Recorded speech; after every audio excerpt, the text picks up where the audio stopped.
Deepak. I work as a program manager here in Rubik's. Me, along with Shubhangi and Manoj, work on various client projects.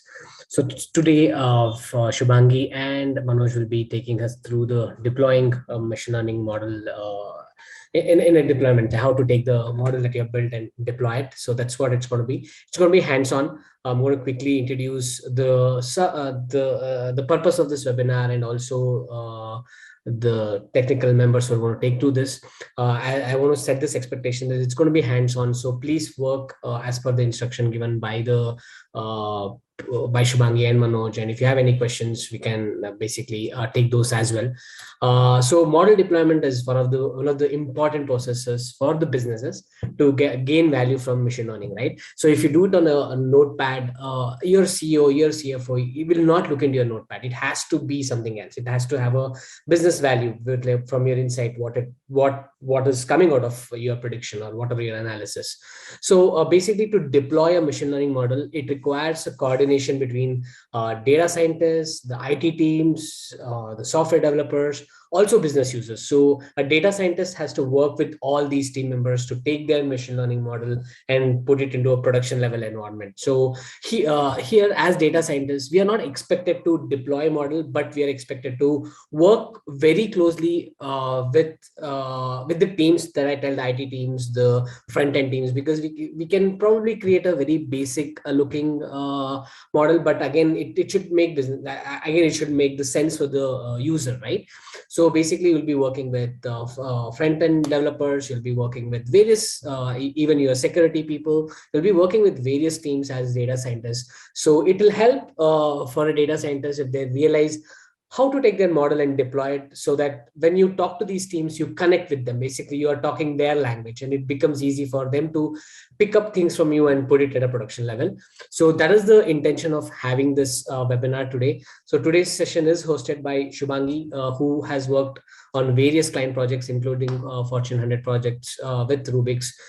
She has worked on those. Manoj also comes with experience working with, again, Fortune 100 company to our team. So he has worked on various things. So he will be moderating today's session. So yeah, with that said, I want to hand over this webinar over to Shubhangi and Manoj. Shubhangi and Manoj, over to you guys. Thank you. Yeah, thank you, Deepak. So good morning all. Welcome to this webinar. So as Deepak mentioned, this session will be completely hands-on. So I hope you guys have installed PyCharm in your system. So guys, this will be a most like interactive session where you have to answer the question, and if you have any questions, you can ask it, as well as along with me, you also have to code. Okay. Hey guys, can we get some few yeses? Can we get that energy going, please? Because it's going to be hands-on. It's not like Shubhangi is just telling something and you're listening to it. So can we have that interaction going, please? Thank you. Thank you, Sapna. Yes. Thanks a lot. Yeah, wonderful. That's great. Yeah, I got many confirmation. Yeah. Fine, guys. Okay, great. Now, so my first question to you is like, have you ever heard about this word deployment? Or what is your understanding on deployment when we say deployment, right? So what are your ideas on the deployment? Anything, it can be very simple, it can be any complex term. So let me know. To create user interface. So Prasad is telling to create user interface. Yes, near to correct. Loading the model in production environment using API. Yes, Ansel, this is somewhere correct. The user can interact with my model. Yes, Nisar, to the point. Simply showing the output into user understandable format. Yes, Sapna, that is also correct. Making the model business ready. Yes, Vinay, good answer. Taking our model to interact. Yes, Mahalakshmi, that's also correct. Okay, so basically you have an idea what does exactly the deployment means. Fine, so glad okay, so let's go ahead and let me just tell you what exactly is the model deployment. Okay, so I will talk deployment. Deployment can be with respect to any technology. Okay, we are talking deployment with respect to our data science model. Okay, so basically deployment is a method or a technology which puts the machine learning model into production environment so that the target users, so whenever I say target user, that means the person, the users for whom we have created the model, they can use it. Okay, so basically the end goal here is to give your model to the end users. Okay, however, since we write code in PyCharm, we write code in Jupyter Notebook, right? So these things they cannot use, right? Business people cannot use, right? So that is why we need to create something for them so that they can use it. That something basically comes under the categorization of deployment. Okay, model deployment can be done in multiple ways. Okay, so let me share my whiteboard and show you. Okay, I hope the whiteboard is visible, but it's little gray here. But yeah, can you confirm whether this is visible or not?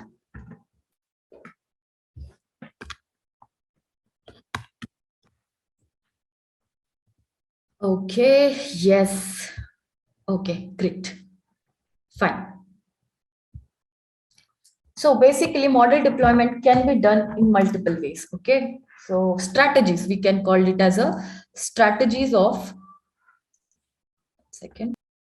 So there can be multiple ways in which model can be deployed. But with respect to the infrastructures available with us, with respect to the tech stacks available with us, the deployment can happen on premises. Okay, that is basically we will be creating our own environment. Okay, we means when I say we, the person who are responsible to deploy the model, they will create their own environments. Okay, and they will have their own tech stacks for the model deployment. Okay, so the broader categories I'm trying to tell here for the deployment. On premises deployment can happen. Then we can use IAAS. Okay, that is your infrastructure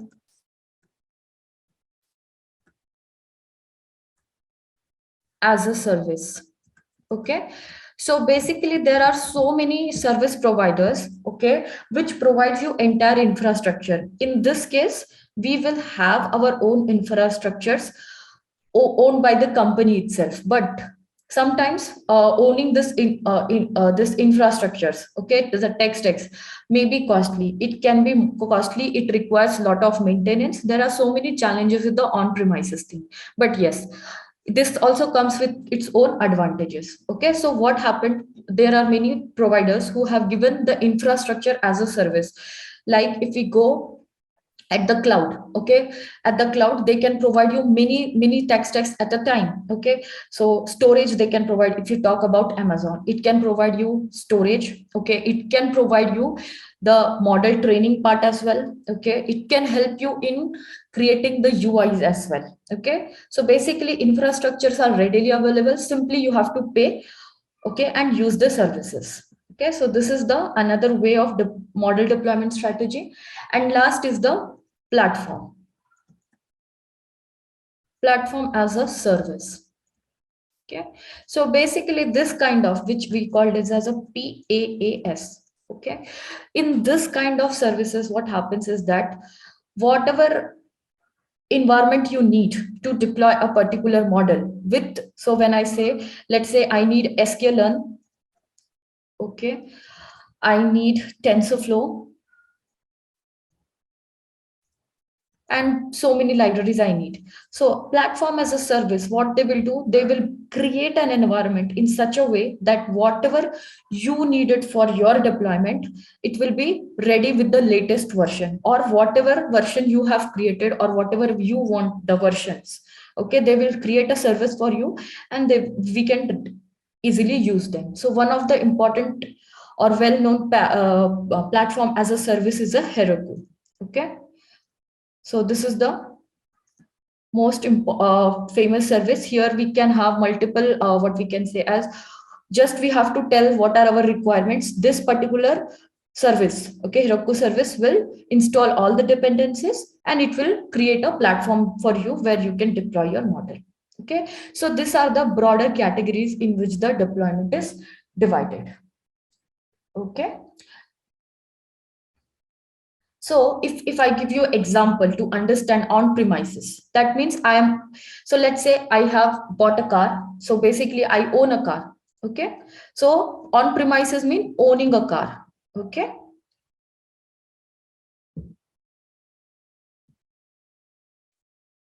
Okay. Fine. Plat infrastructure as a service we can call as a leased car. Okay. So when you have leased the car, right? So whatever things we do in the leased car, the same thing we can correlate with the infrastructure as a service. Okay. And pass is basically taxi, that is customizable. Okay. So this is what you can correlate with the services that are provided on this particular strategies. Okay. Fine. So can you confirm whether this is clear to you or any questions do you have?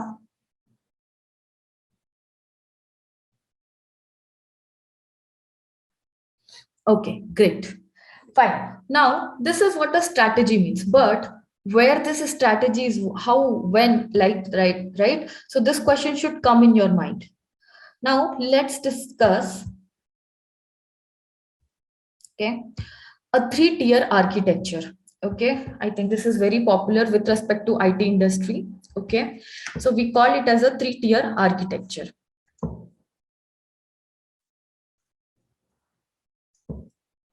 Let me draw one diagram. Okay.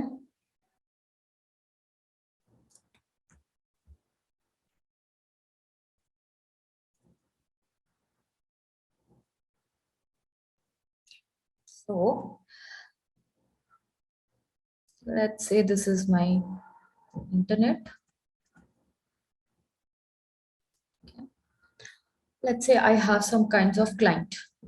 So let's say client one and client two. So client basically means the users. Okay.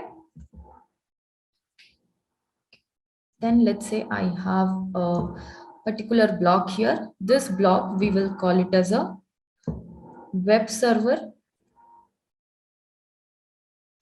plus application server.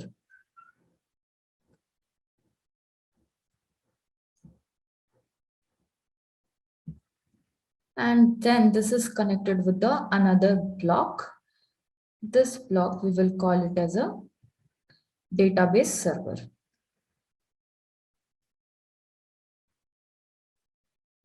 Okay.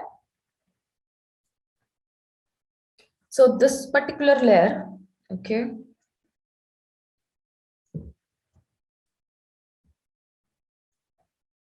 and this is the one layer.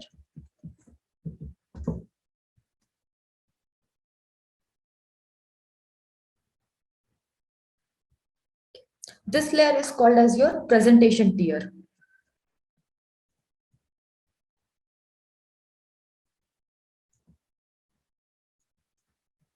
Okay.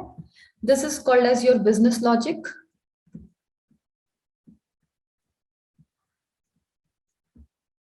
Tier. Okay. And this is called as data management tier.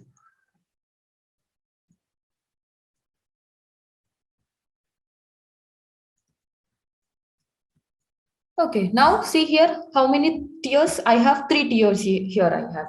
Okay, so the basic idea whenever any application is developed, okay, most of the time I'm talking about the big applications and the generic layers which are followed. Basically, this is the layers that are always followed. Okay, so here the client basically means the users. Okay, now I want to access certain application. Okay, so let's say a simple data entry application, let's say a bank is there and it has a data entry application. Okay. So this particular, okay, when we talk about this, okay, 1 second, let me take it a little bit up.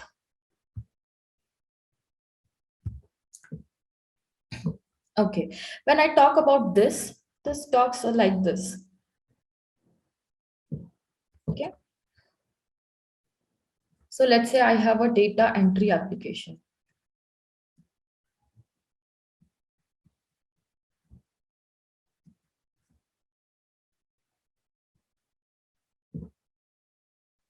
Okay. So certain inputs are designed here, which basically the client has to enter here. Okay.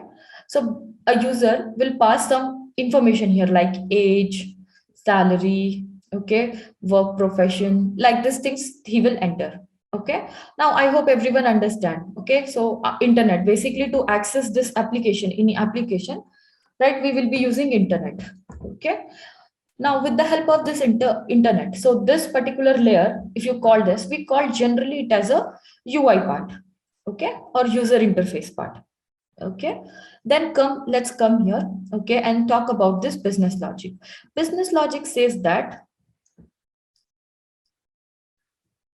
so whatever information you are collecting, what is the purpose of this application, okay, you have to do some kind of processing here, processing of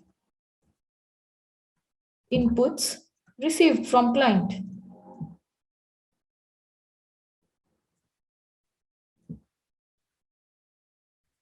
Okay, and send it back to the UI. Okay, and then at here, this layer, the data management layer, this particular thing has a database to it. Okay, since we are doing some kind of data entry operation, okay, I need to share, I need to keep my data stored. Okay, whatever customer data I am taking, I should store it somewhere. So it can be done with the help of databases. You can use Oracle database, you can use MS SQL database. Okay, there are so many types of database which can be used here. Okay, so did you understand the flow? What is a three-tier architecture? So what we did is that we took certain inputs from the user based on the intention of the application. We pass it to the layer called as business logic. There we had a combination of web server and application server. Okay, these two things, the working in the web server and the application server happens simultaneously. I will explain what will happen here. Okay, and then certainly based on the this particular application server, okay, whether we need to store the data, we will see, and we will pass it to the database time. Okay, so this is what a three-tier architecture is. Okay, so any question in this part?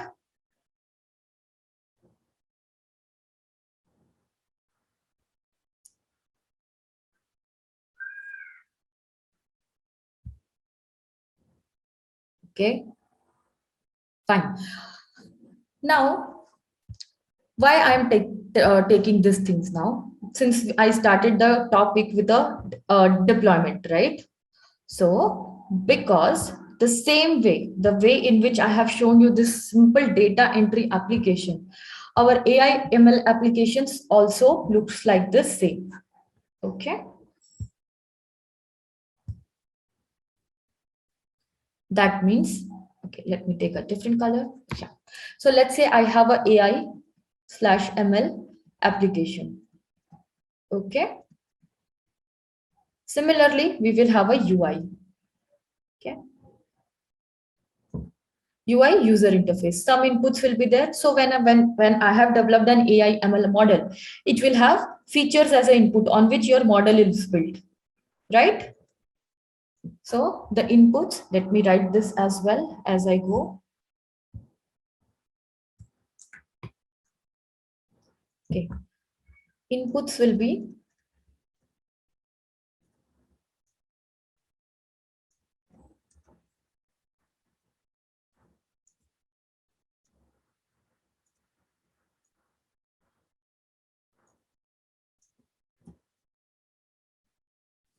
okay. I hope you understood this feature point, right? Feature means the input features which we have taken and we have built the model. Okay.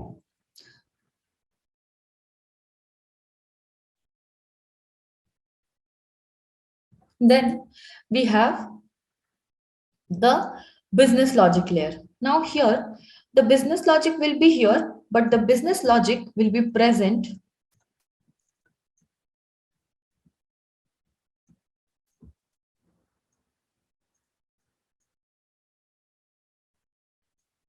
in the form of past data. Okay. Here we will have application server, here we will have web server. Okay. Application server what it does is that it works on the business logic. Okay, and web server host that particular inputs and output to the application server. Okay, so that is a purpose here. And then finally, whether we want to save the data or not. Okay, this is the particular call of the application. Okay, saving the predictions. Okay, so when I convert this three-tier architecture into AI ML application, okay, so these are the logic. Okay, see here the signs correctly. Okay, and this is how we work. So any company, if you go Google, if you go Amazon, if you go anywhere, they will follow the same structure of working. Okay, this is clear. Any confusion? Can you explain the business logic part once again? Sure. So business logic basically means if you just go here at the data entry application. So let's say our data entry application is specific to a banking application or a bank. Okay. So bank, what kind of data bank can collect? Okay. Age, okay. PAN card details, Aadhaar details, right?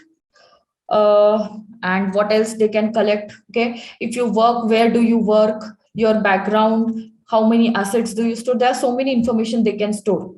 Okay, now here if I come to my application logic level, so let's say this application logic I have written, okay, or the business logic.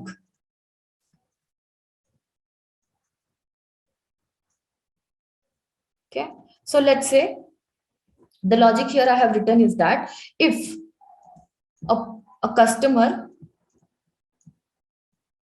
has applied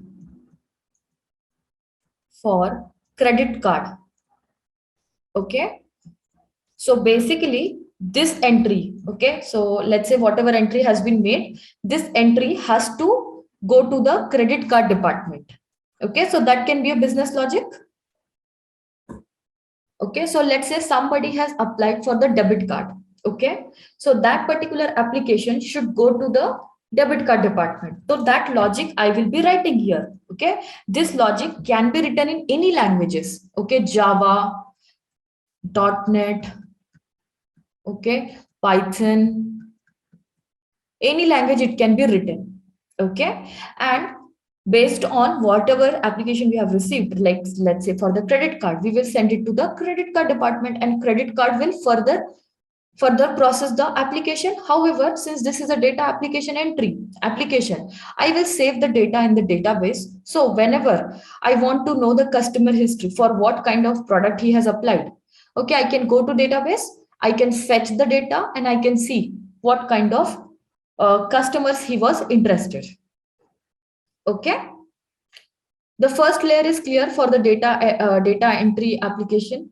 It's like an API that at the business logic.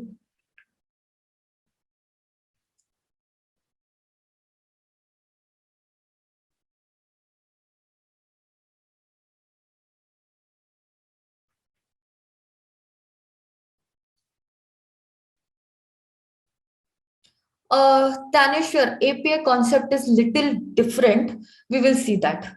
Okay, fine. So same thing you have to correlate with the AI ML application. Okay, so you know that what is AI ML applications? The applications which works on the past data, right? I hope everyone knows this, right? Right, so our business logic will be completely written in the form of past data only. That means here we will do the model building part. Okay, so that's where the data scientists come into picture. Data scientists cannot come here, they cannot come here as well. Okay, they come here only. Fine.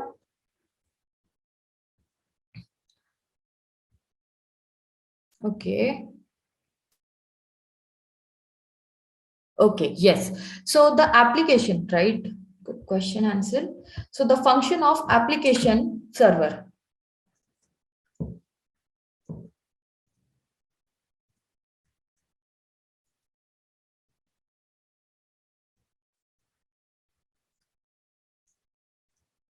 Okay. It runs the business logic based on inputs. Okay, so if you see here, I said the particular application, whatever, let's say the application was for the credit card. Now here I will write a logic that if the application is for the, if the customer belongs to the credit card, so that particular row or that particular entry should move to the application department.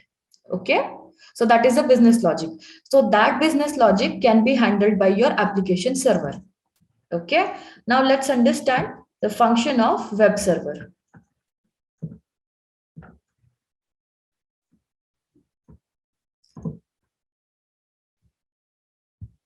Okay, now since what is happening from UI, okay, we are connected to, this is our UI, that is user interface. Here we have web app, web and web server and application server. Okay, application server comes with the business logic. This web server is responsible for taking all the requests from the UI and sending out the responses. Okay. Similarly, this web server is connected with the database and it will interact and do the data sharing. Okay. The function is clear now.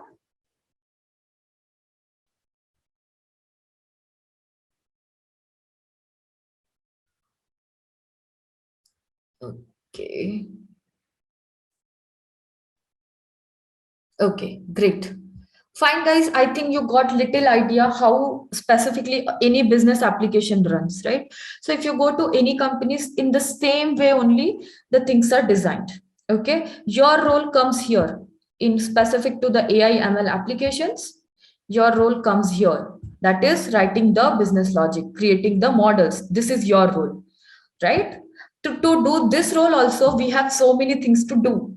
Okay, so we will discuss that as well. Okay, so let me tell you what exactly we do in the business logic part.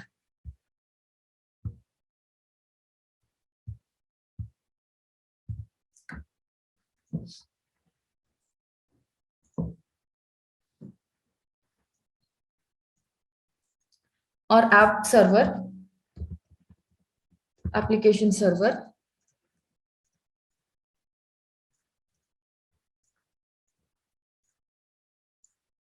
for data scientist.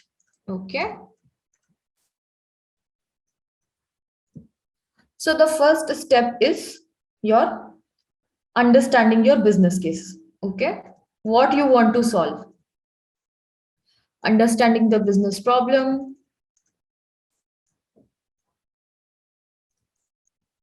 And doing the domain analysis. I hope you remember these steps in your classes, right?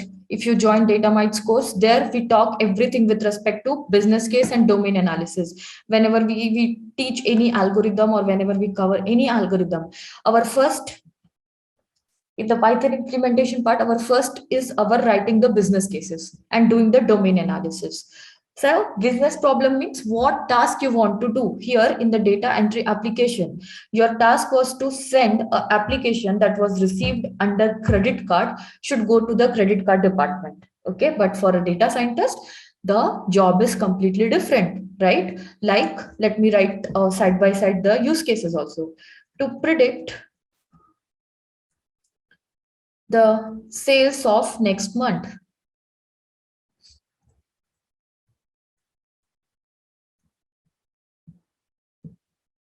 Okay. So this is the business problem I want to solve. Then doing the domain analysis. That means when I say doing the domain analysis, what are the factors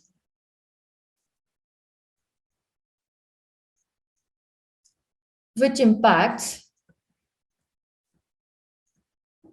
the sales? If I'm able to find out this thing, then further done. Just it's matter of just analyzing the data, it's analyzing the creating the model, doing the feature engineering. Okay, if these two steps are executed properly, okay, then The rest other thing falls in a place. Okay, most of the data scientists, I have seen so many people, okay, they don't focus on this part. If you miss this part, then you should not call yourself data scientist. Okay, I do agree you should not know UI technology, you should not know database, it's not even required. But these are the mandatory skills of a data scientist.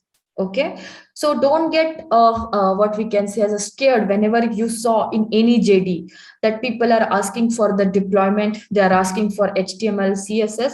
Don't even apply for such companies, because they are taking you as an application development engineer, not as a data scientist. Okay, these are the key skills of the data scientist. Okay, once this is done, okay, then we go for the next step. Okay, that is your EDA, right? EDA basically stands for exploratory data analysis. Okay, that means whatever data has been given to you, you should analyze them. Okay, so guys, in between, if you feel any question, anything, you can just put it in QA section, in a chat section. Okay, so you're not asking questions, so that is why I'm going here, and I mean I'm going in a flow. But if you can stop me, interrupt me in between if you get any question here. Okay, and the aim of EDA is to understand what data has been given. So the advantage of doing EDA, okay, people don't understand the advantage here. Okay, so this is the second point where the data scientists skip it. Okay, this is the main portion where if you skip this, okay, basically you don't know anything about the data. Okay, the advantage of doing EDA is you can do feature engineering accurately. No feature engineering technique is accurate, first of all, I'm telling you, but you can make it more accurate. Okay,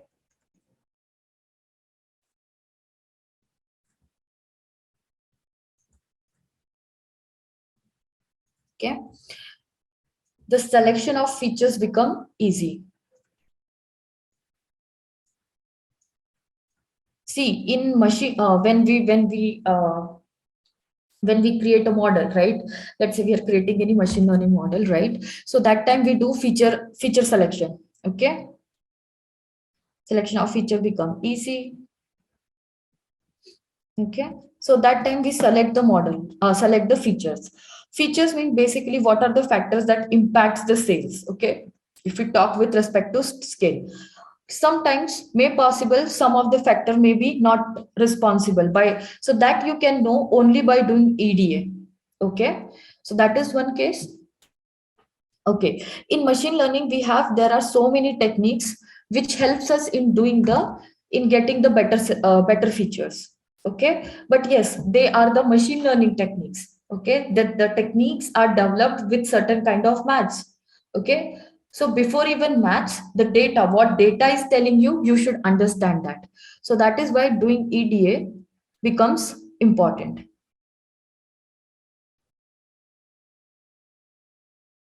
Fine. So these are the major, what we can say, advantage of doing EDA. Okay. So if you ask me frankly, guys, okay, to understand problem itself takes us almost 15 to 20 days. Okay, if I talk about a small scale project which we are currently doing, okay, it almost took us around 15 to 20 days to analyze the problem, what client is looking for. Okay, and then now we are moving for the architectural things. Okay, so basically which text to include. Okay, that things we are doing right now.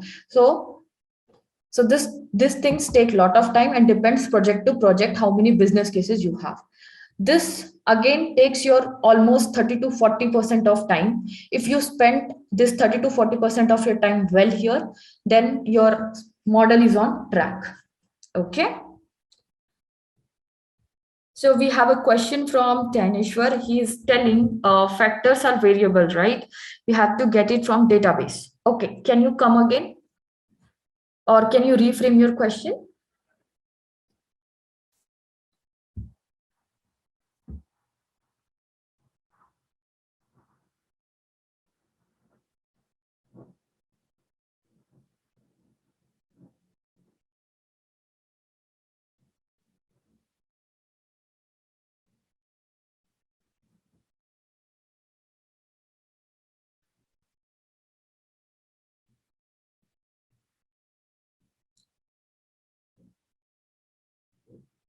Yes, correct.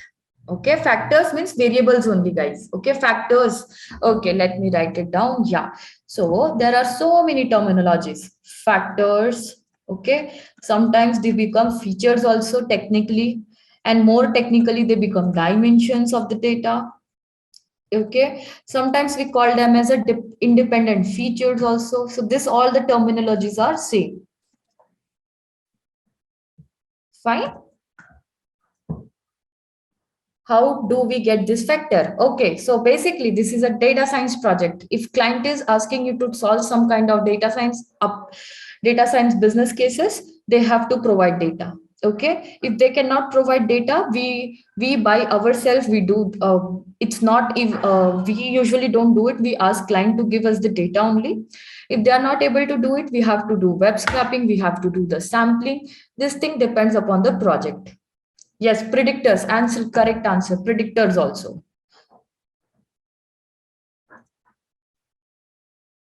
Okay. Another name is predictors also. Correct.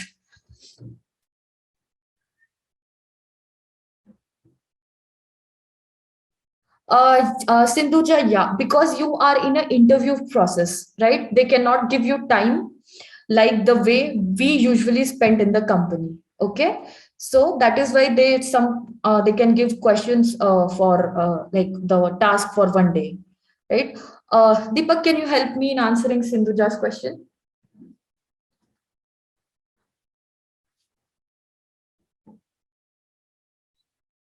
Okay, Deepak is not there. Fine. So, Sindhuja, it completely depends, right? That since you are giving an interview, so it's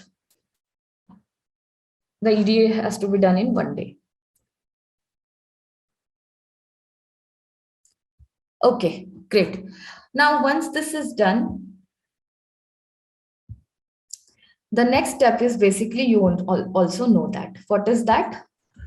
Can you come again? What will be the third step?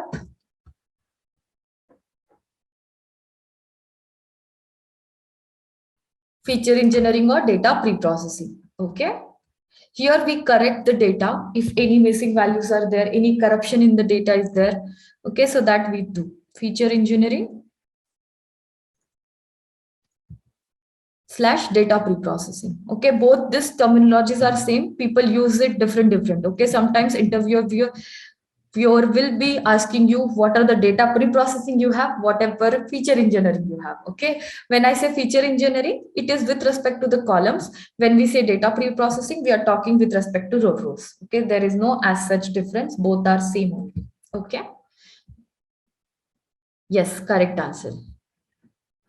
Okay, once this is done, we go for feature selection. Okay, feature selection, that means to select the best features. And finally, we go ahead and create the model. Okay, there are so many steps involved in creation of model. That is creating X and Y, then creating training and testing data, and then calling the model which you want to use, right? And doing the prediction. Okay, once you create the model, after that, sorry,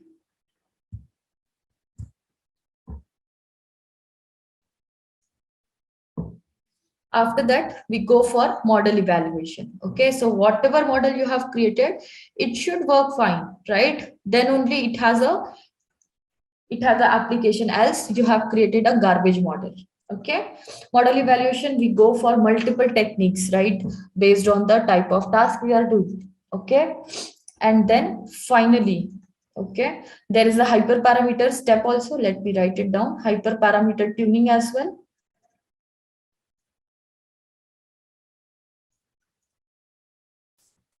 And finally, we go for the model saving and API creation. Okay.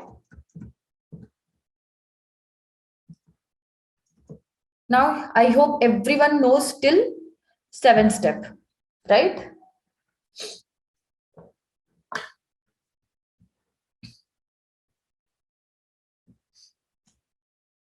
Okay.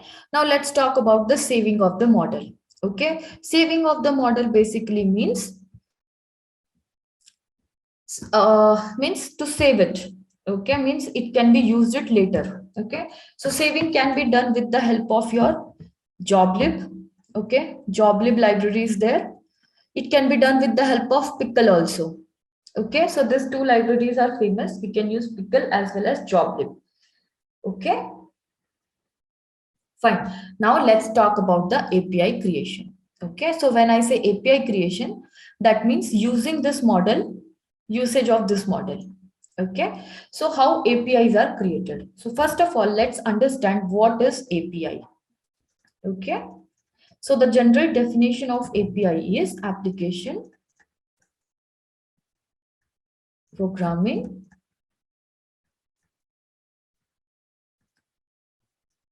interface. Okay. Now, what is this? Why we are creating a API? We are talking about application, but here I said a word called as API. Okay. So first of all, tell you, okay, to have a machine learning model, okay, we can create application also, we can create a API also. Both are almost same only. There is no as such difference. But till now, what we have done with our clients is that we have created the APIs and given them to consume in your system. Okay, they have some their certain big systems. Okay, so what we have done, instead of creating a new software, okay, what we did, we give them the API and they are consuming in their own way. Wherever they want to use, they are using it. Okay, so let's say I'll give you a real-time example.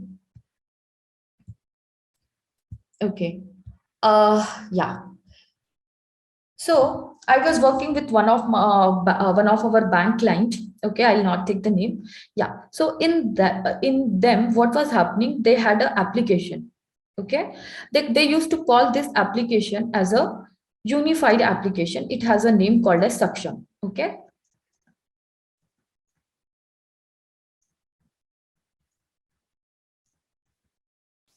Okay.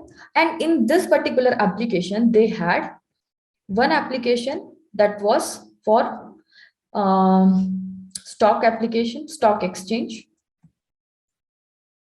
Okay, means the menu was for the stock exchange. Another menu was there, it was for the debit card. Okay, there was another application which completely talk about the credit card. Okay, similarly, multiple applications was there on the unified application. Whichever application you want to use, go here and click on it and you can access it. Okay, so similarly, what we have done is that for that particular bank, we have also created an API. Okay, we integrated the API here. Okay, and this was specifically it was about sales of credit card. Okay. Okay, that means basically whether a person will purchase the credit card or not, that application we have developed there. Okay, so if a certain user want to use this particular application, okay, they can simply click here and they can go and they can use our model. Okay, instead of doing this unified application, doing all this thing, okay, what we simply did, we did an integration with this particular portal. This was the unified application portal. We integrated our API in this portal and we have given access to the users and they are happily using the application here.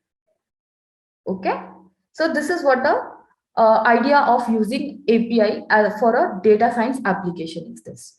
Okay, so usage is clear, guys. If usage is clear, then I can tell you what is the definition of the API, how APIs are created, right? So simply I have given you a very generic example so that you can create the application interface, programming interface. Okay, so Prashad is asking what is the difference between API and UI. Okay, so API is a basically, okay, let's talk now what is API now. Okay,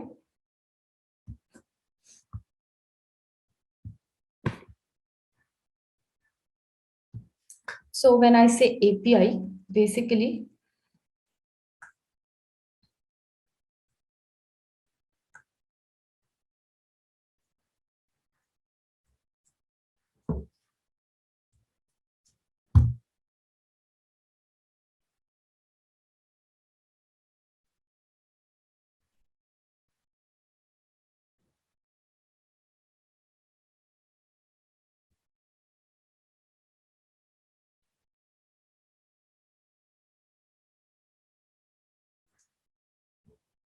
Okay, not 1 second.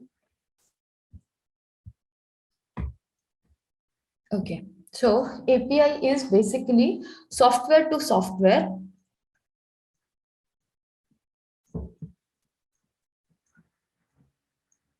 interface that enables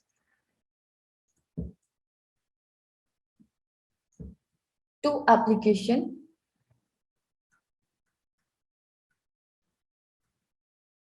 to exchange data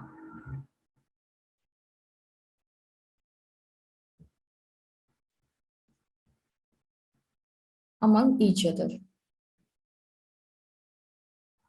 Okay. Now, let me go back to my example here. Okay. Basically, we have created this application. Okay. What was this application? Sales of credit card. Okay. So this was the ML application. Okay. Now this ML application was there. It has a model. Okay. I have saved my model in model.py, model.pkl format. That is pickle format. This is one application. This is another application, this unified portal. Okay. To connect with this unified portal and this model.pkl, we have written an API. Okay. That connected model.pkl and this portal. So let's say if once this portal is open, so I'll get certain inputs. I will put all the inputs and I will see the prediction of the model. The prediction will be shown on this particular application, right? So this is what we called as the API. Okay, so basically the data exchanging between the two applications is called as your API. Okay, now UI basically nothing but a user interface. Okay, now here we are getting inputs from the UI. Okay, when we do the testing of our API, we usually use Postman. Okay, if you just do the Google search on in the Google search and look for the Postman software, this software helps in testing the APIs. Means we will pass input to the Postman and Postman will pass to the model. Okay, so here my inputs are there, the inputs are there, and my model is there. So they both are connected. Okay, with the help of APIs. Okay. So this is what API is. UI is just a basically user interface. Okay, used to collect the inputs. Inputs can be collected in many ways. Yes, correct, Dhaneshwar. API integration is between the application, that is both front end and the back end, and with the pickle file. Correct.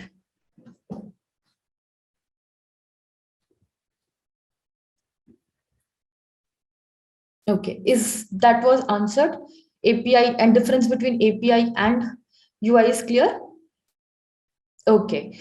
Now, this was we talked with respect to what we can say as very high level examples. Okay. Let me give you one more example to think of what is API. Okay. So let's say you went to a restaurant. Okay. You check the menu and you order something, right? To whom did you given the order? So let's say, okay, you are a customer. So this is just for fun. Okay, you are a customer. Okay, you went through the menu. Okay, menu is one kind of application also. Okay, you went through the menu. Okay, and you thought of eating, let's say, noodles. Okay, let's say you wanted to eat noodles, right? So you will call someone, right? To whom you will call?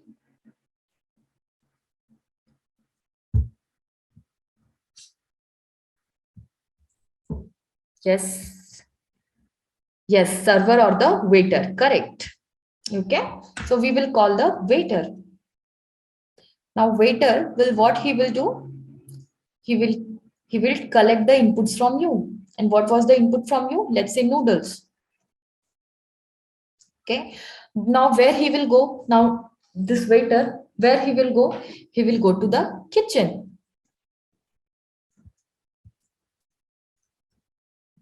Okay. And in kitchen, who is there? Your chefs are there or the cooks are there. Okay. Right. Now waiter will tell this person need noodles. So he will start preparing noodles. Okay. Then he will give it back to waiter. Okay. And the waiter will serve to the customer. Let's say he is having this table.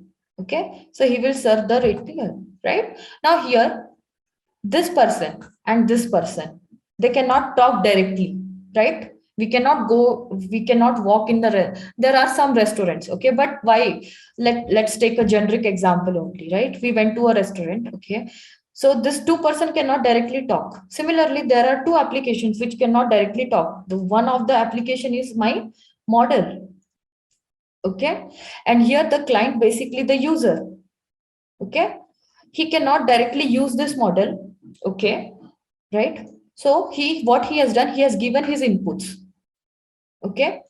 The waiter has collected the inputs and given to the chef in terms whatever needed has given back to the waiter, and waiter then handed over to the customer, right? So here this waiter is called as your API. Now you understood?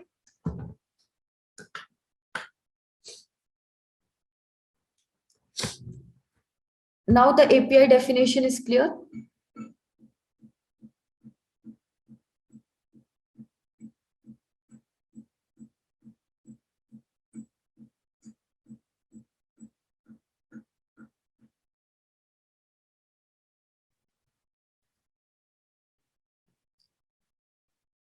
Yes, Nisarg. Okay, so many chats. I'm missing so many things. Okay, it just received the request and respond. Yes, correct. 1 second, Nisarg has a question. Facebook screen that we see is an interface. Yes, correct. The blue and white screen which we see is the user interface. Okay, but there must be some application that is running in the background which collects. Yes. So basically, we have a browser, right? The web server I told you, right? The web server will collect all the inputs, okay, from us, and it will process. The processing will happen in the application server, and the same outputs from the application server will be received back to the web server, and it will be, yes, correct. So that is the API only. Yes, correct. Okay, can we define it as an intermediate between front end and back end? Not always, you can say, okay, you can say as two different application, okay, instead of front end or back end, you can call it as a two different applications, okay. The customer is a one application, okay, and you can say as kitchen is a another application. Okay, great guys, fine. Okay, I hope the session is not boring. So do you need any break? I hope break is not required, right? We will take break after the last topic is left. Okay, that is your Flask. Okay, so if that is done, we will take a break for 5 minutes. Okay. Okay. Now let's start with the Flask.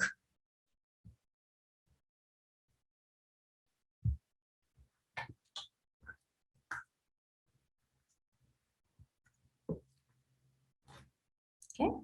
So now APIs can be of two types. There are major two broader categories of API. One is SOAP. Okay. Another is RESTful. Okay, so these are the ways in which APIs are created. Okay, there are multiple ways in which APIs created, but these are the two popular ways. Okay, SOAP and RESTful. Okay, we are going to build a RESTful service. Okay, so you need not to understand what is this SOAP, what is this RESTful. They are nothing but the kind of protocol. Protocol means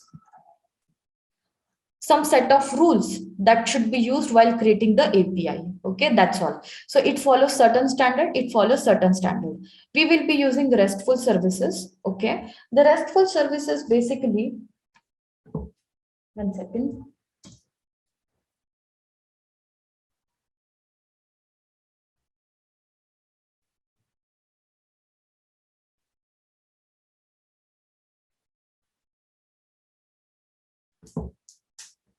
Okay, they most of the time the protocol they use is a request. Okay, and request methods.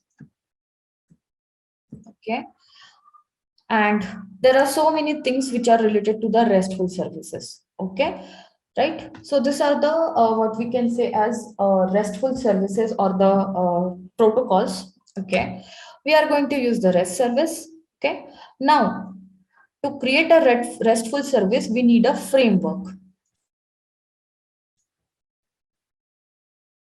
Okay, 1 second.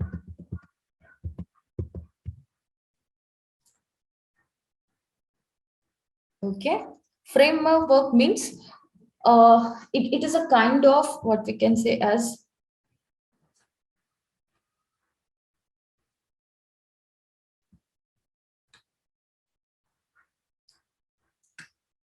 collection. Okay, collection of libraries. Okay, methods,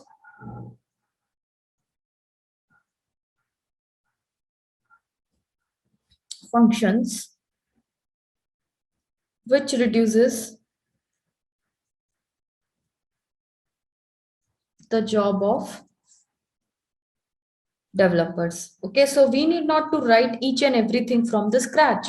Okay, we can use a framework and we can use it. So let's say I want to use a request. Okay, so request is basically it helps in collecting the inputs from user.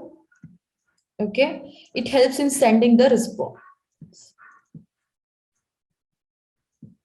Okay, now for this I need to write a separate function. Okay, separate line of code, maybe 200 maybe 20, 30, 40 lines of the code based on the type of inputs we are collecting. Okay, and sending the request based on the type of response we are sending. So we need to write multiple line of code.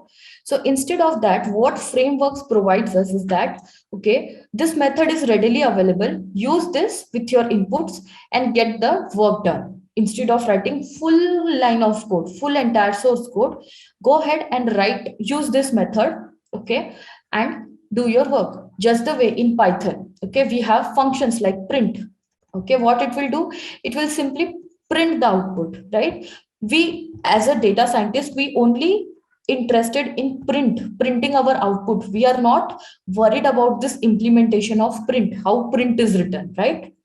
Anywhere did you find how print is written? Okay, no, right? So that is why framework comes into picture. So frameworks provide us the functionality or the easiness where we can focus on writing our own code. Okay, our own things, and we should not worried about the low level implementation. Okay, so this is a functionality of framework. To develop a API for a data science or a machine learning model, we have lot of frameworks.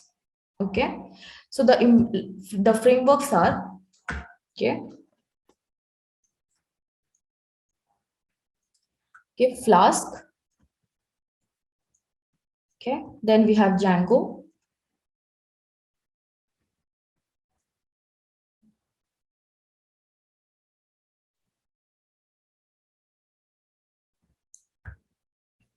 Okay, then we have Streamlit.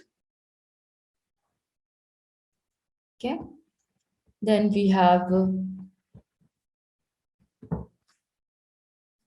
one second.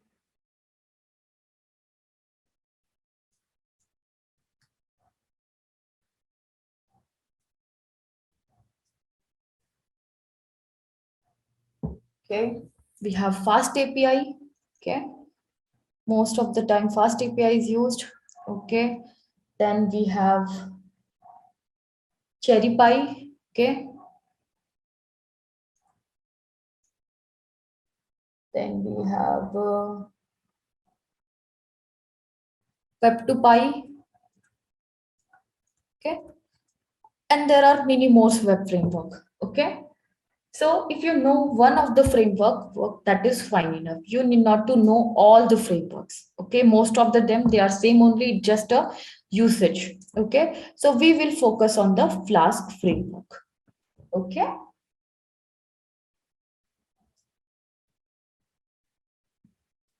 Now let's see what is a Flask framework. Okay, a bit of questions.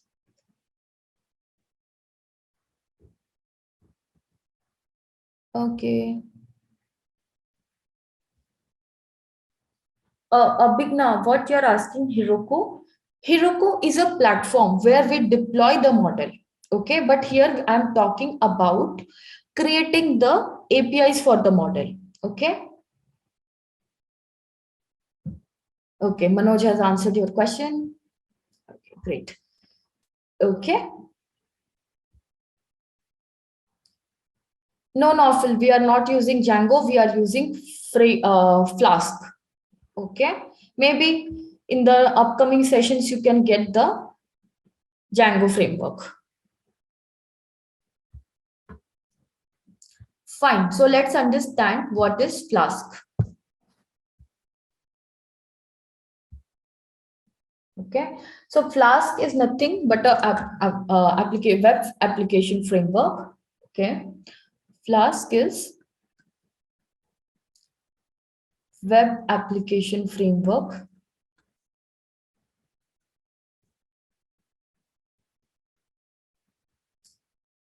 written in Python. Okay. It contains the two best, what we can say as two protocols, the important protocol. The first is your basically workzook.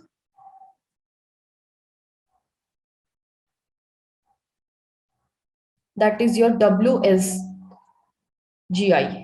Okay, that is web server gateway interface.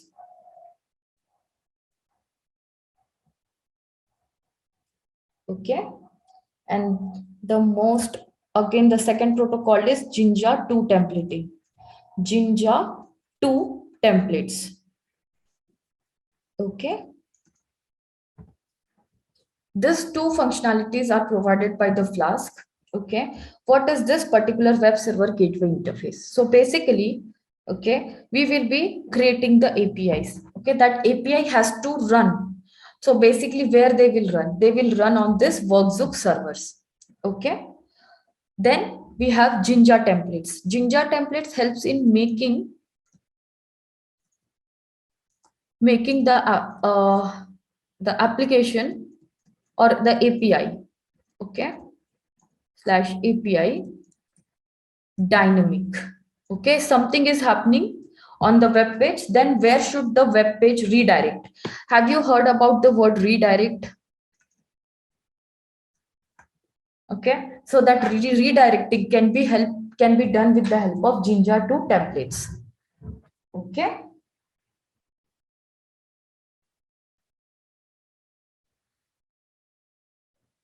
So these are the two important protocols of Flask framework, that is the WSGI engine and then Jinja templates. Okay.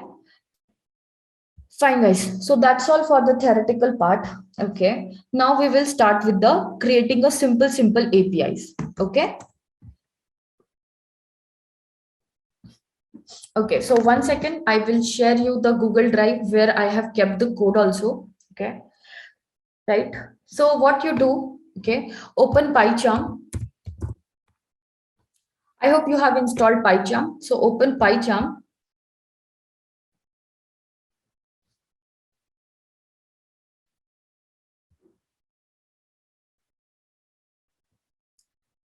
Okay. I'll open a new project. Okay. I will open the folder. So my folder is, it is my folder.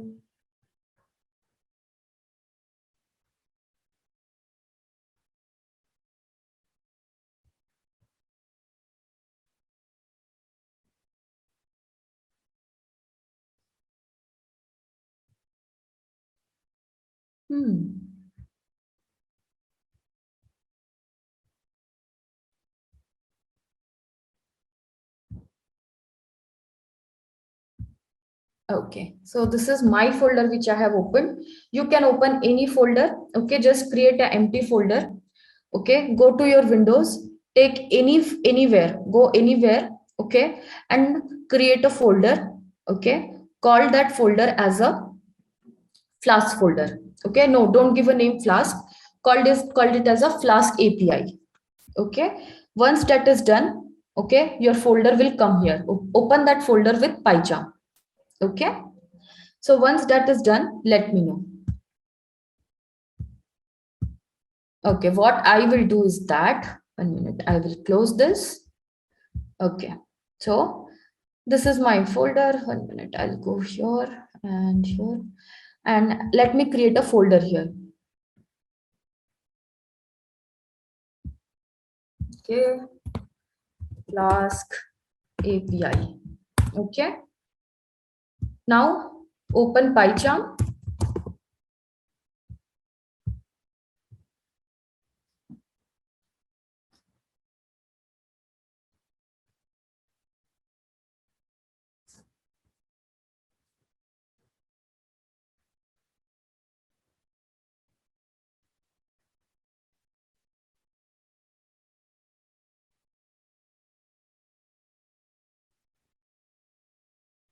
Okay, so once you are done, guys, just ping in this ping in the QA section and the chat section.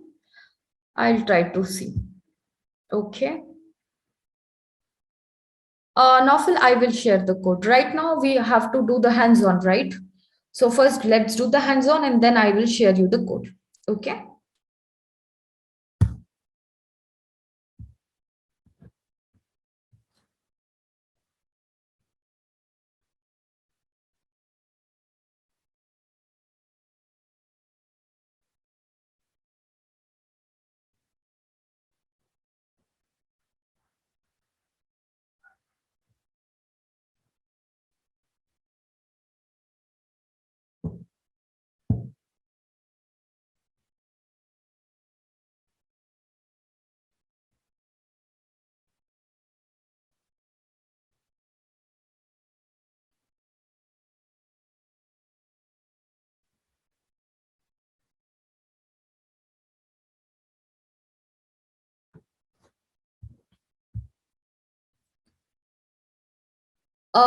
Okay, Nisarg, I will share the drive link. Give me some time. Okay.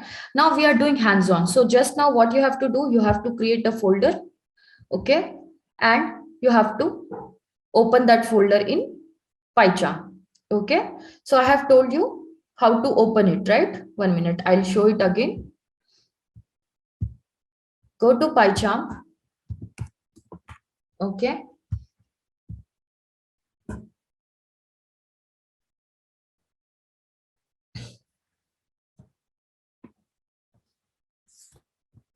Okay. Now here, go to File, go to Open. Okay. And in sales only, I have created another folder, I guess. Okay. This is the Flask API. Okay. Opening the Flask API, and I'm making it in a new window.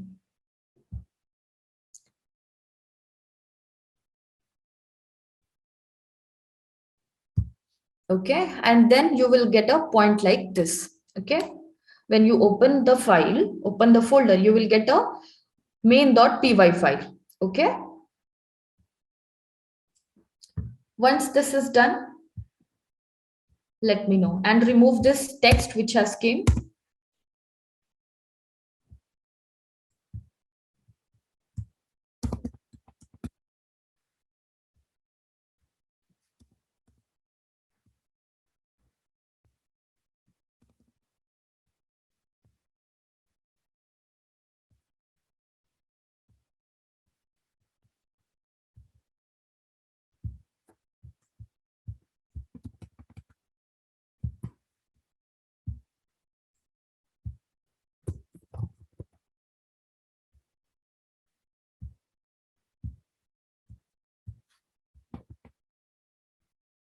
Okay, fine.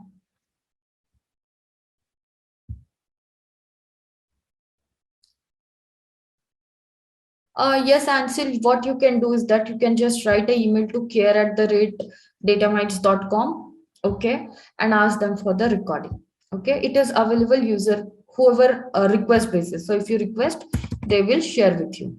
Okay, fine. If you have opened this Flask API folder, okay, you will by default get this main.py file. Okay, so let's work in the default file only.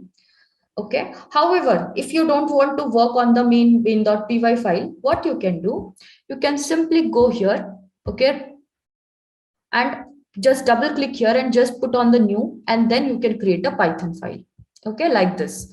And you can give anything, first Python file, okay, like that. You can give a name, okay.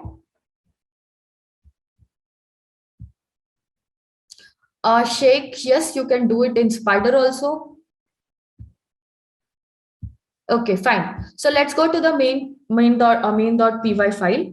Okay. Now you can run your main Python file from here also.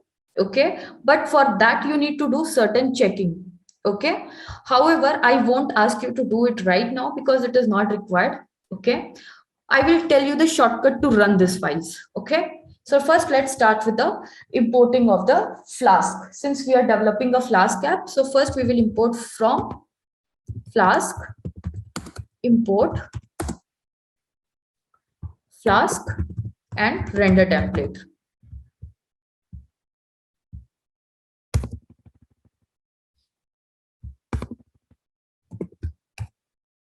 Okay. Once you do the import, then you need to give the name of your app. Okay. So I'll give the name of my app as app is equals to Flask. Okay. This is the standard way of creating a Flask app. Underscore, underscore name, underscore, underscore. Okay. Fine. So do till this part, guys, this 2 line of code. So just confirm me, guys, who are working, like who are coding along, so that I can be in sync with them. Okay, Nisarg is coding. Okay, only one. Ansel is also coding. Good, Ansel. Vinay, Prashad, Sapna, great guys. Oh, Prashad, yes, counted you. Naufal also counting. Okay.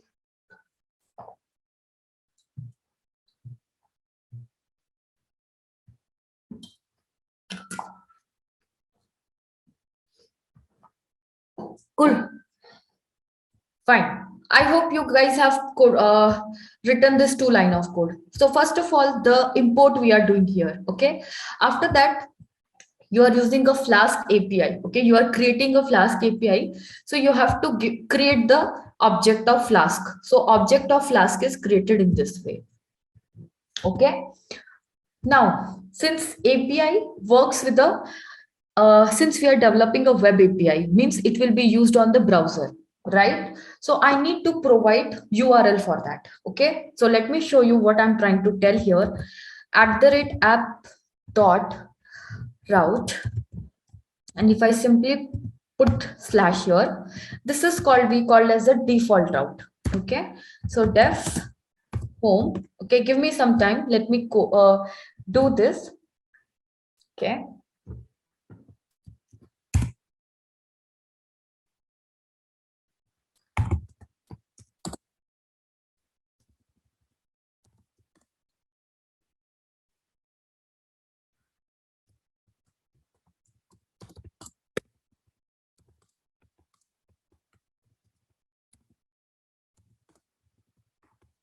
Okay. Now to run this particular file. Okay. So don't code, give me some time. I need to initialize the main method. Okay. Name underscore underscore equal to single quote underscore underscore main underscore underscore. Okay. And then colon. And then what I need to do, app.run. Okay. This is the, okay. So control S. Okay. So code it, guys. First code this. We will run this and then I will explain you what I'm trying to do here.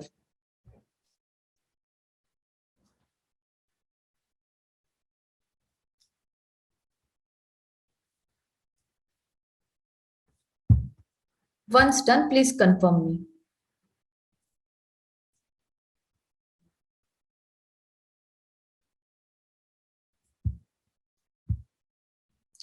Okay.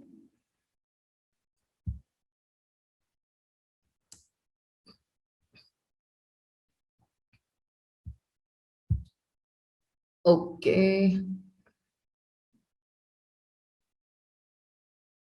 Okay, so if you are getting error, guys, just leave it as it is. Don't do anything. Okay, right now, I will tell you.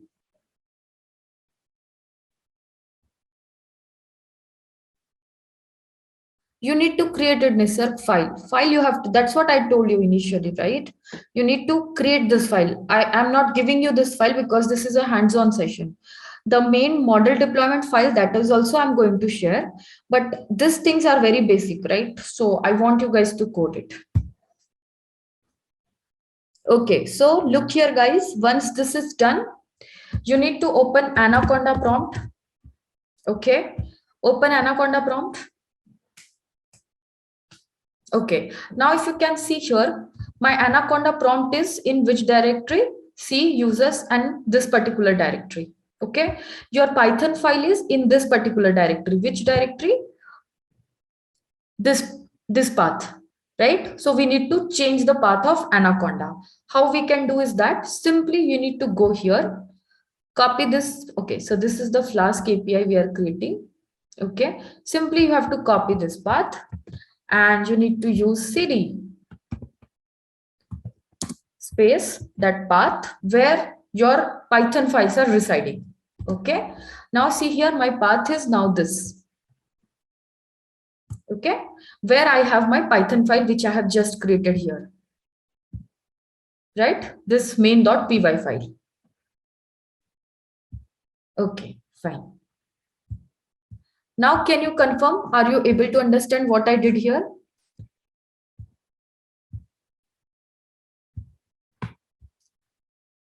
Great. Please do this.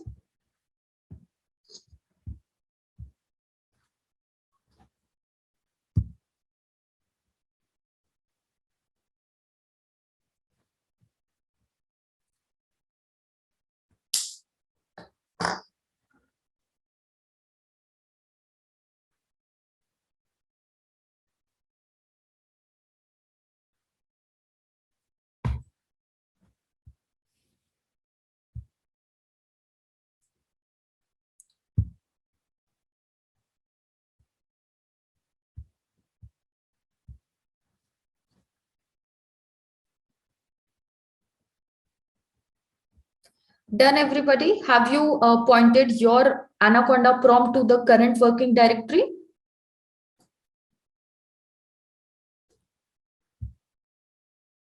Okay, great. Now what you have to do is that simply write Python. Okay, give space and which file you want to run. Now main.file, main.py file I want to run. So write main.py. Okay, and hit enter. Those who are getting error for Flask, what you have to do, simply write pip install Flask. Okay, it will solve your problem. Okay, and those who have Flask, you will get a screen like this, right? So do this and let me know if you have any errors or any confusion.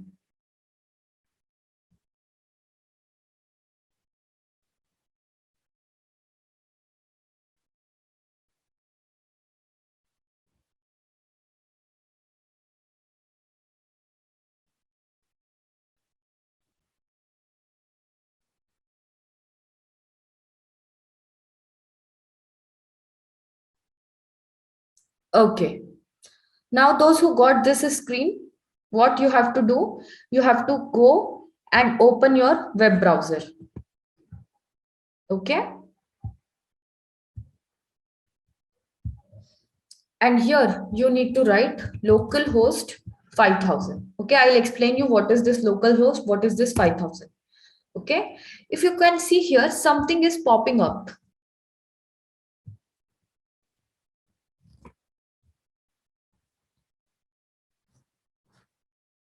Okay, so Ansel, what you have to do, first open the Anaconda prompt. Okay, write cd. Okay, and go to the folder where you have stored your file, and from here copy the path.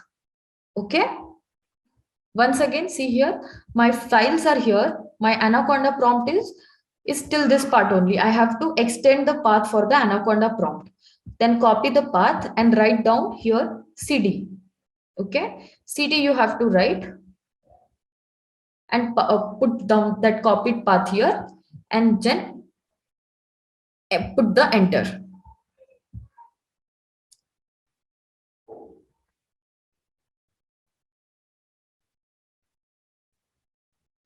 Okay, how many you are able to get this screen?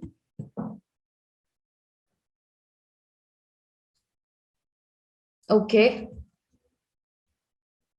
Sapna also got it, Naufal also got it. Okay, Prashad also, great.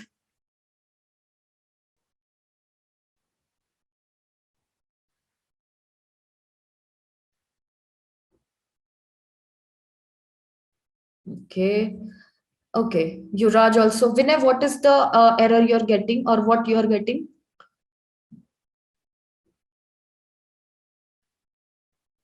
Just follow the steps, CD, file path, and simply write Python space main.py and hit enter.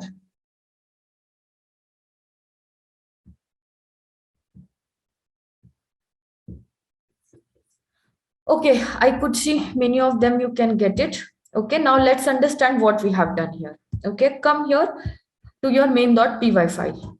Okay, here if you see slash route, okay, and if you go here and see, this is the URL. Okay, this is the URL of your local system. Okay, see here at the end you have a slash, so it is telling whenever this thing is received at the end of your URL, okay, you have to execute this function, and what you have to return, this is a default route.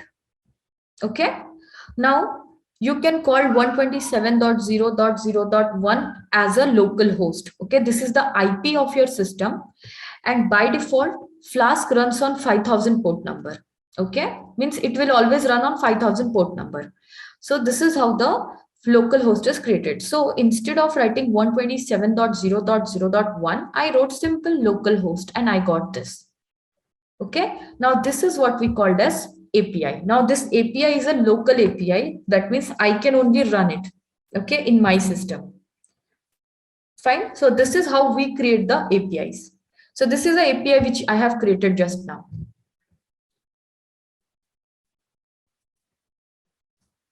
I hope you are able to follow through.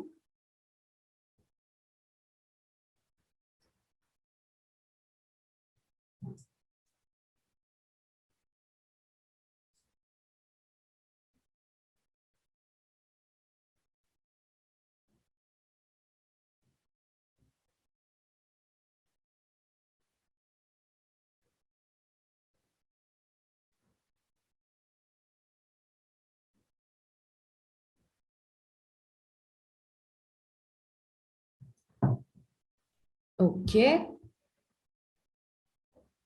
Okay, fine. See here,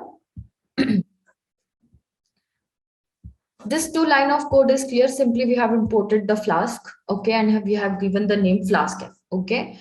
Now here, this is the way in which we call the routes. That means in any URL, okay, okay, that is which basically this is our local system we are running, right? In the URL, if I'm getting slash route, okay, this is, see here, slash at the end you're seeing slash here. Whenever this slash is received in the URL, okay, I need to execute this particular function. What is that? Home function.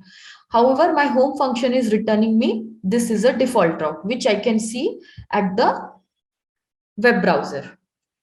Okay.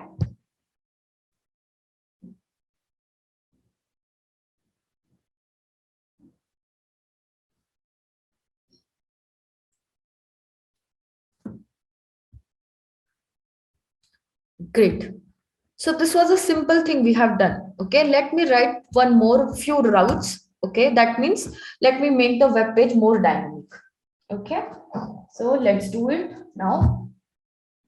Okay, so let me write another route at the rate app dot route.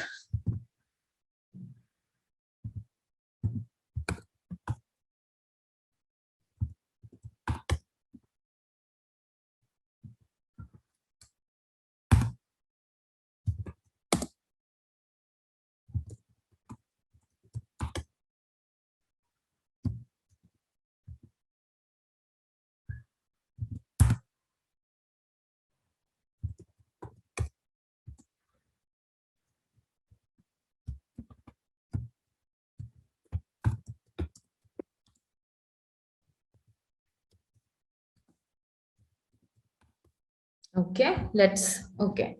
So you need to control C and you have to stop the terminal. Okay, the server is running now. Okay, you have to make it stop. So press Control C, it will get stopped. Okay. Now again, what you need to write, simply write python.main.py because here I have changed the code. Okay. Okay, sorry for that. C, simple mistakes. Okay, let's go back here. Okay, now since my server is started, I'll go back to the UI and I'll just reload it. So in reload only, I'll get this. Okay, now what I'll do, I will write slash first route.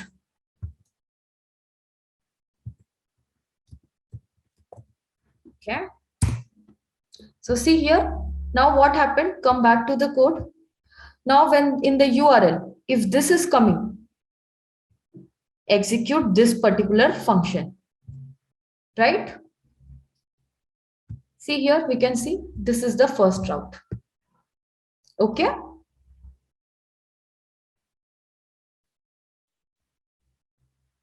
Okay, please do this.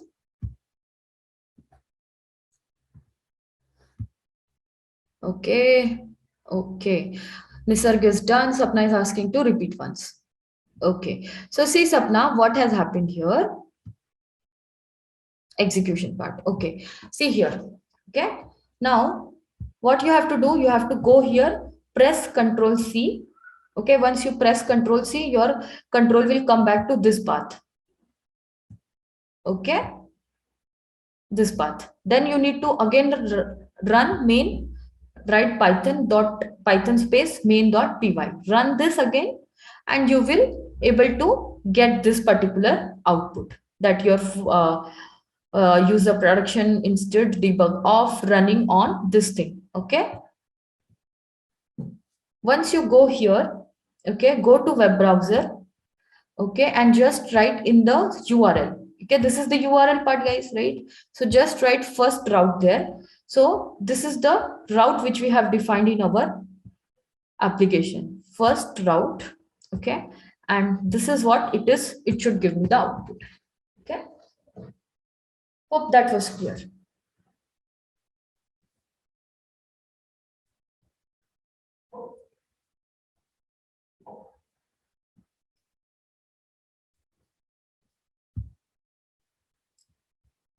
Okay.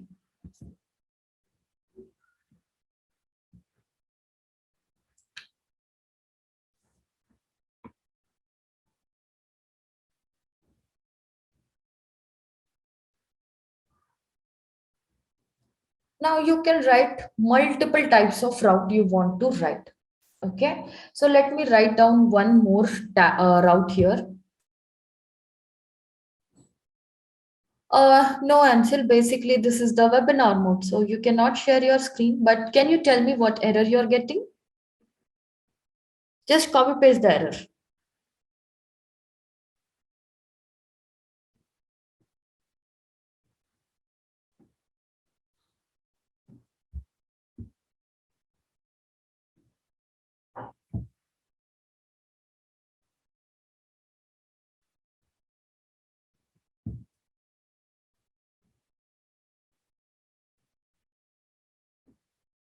Okay, now see here what you have to do. This is, let's say, this is your directory. Copy this path. Just do Control C. Okay, open fresh Anaconda. Okay, see here, I'm opening. Okay, write down CD and Control V. Paste the path. So here, see, path is getting changed.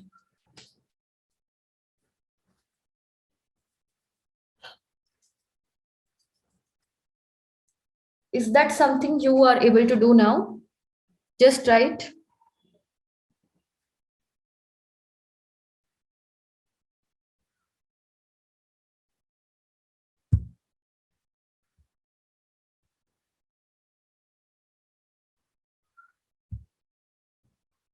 Okay, fine. Okay, let me write one more route here. Okay. Okay. So basically in this route, what I will do is that I will create a simple UI. Okay. And in that UI, I will write something. Okay.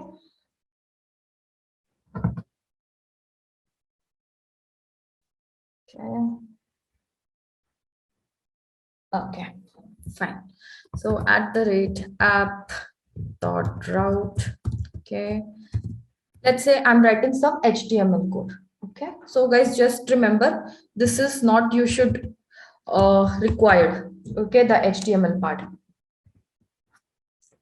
So when I get this route defined HTML route, okay,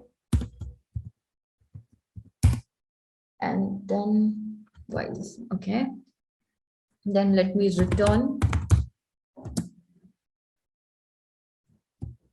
Okay, let me create certain tags.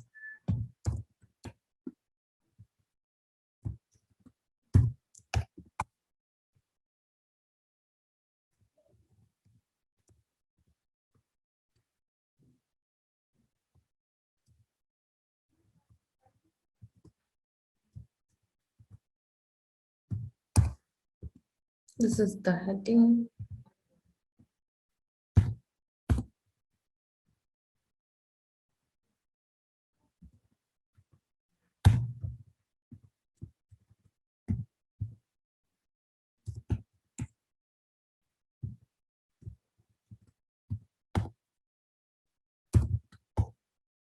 Okay, so some HTML syntax I have written. Okay, so let me just run this and show you.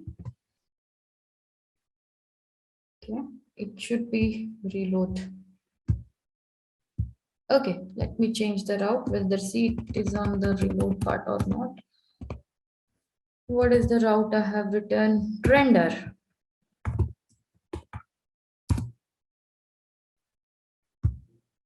Okay, fine. It has been not compiled. So what you need to do? To control C, stop the server.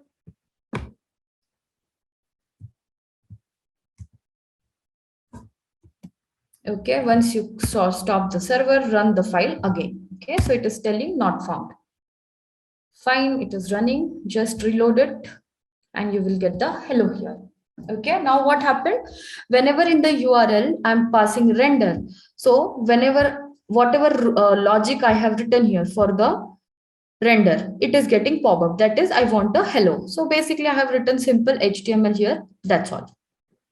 Okay, so this is the main and the basic routing functionality of the Flask app. Okay, now you might be wondering why we are going through it, right? Why we are going through it is that, okay, first will be the default route. Okay, here we will show what will be the face of our API. Okay, another route we will write on the predict. So when a button, when the inputs are given to the model, how model should be called. Okay, so that part we will see. Okay, fine. Everyone, please go through it again. Okay, and let me know if you have any question till this part.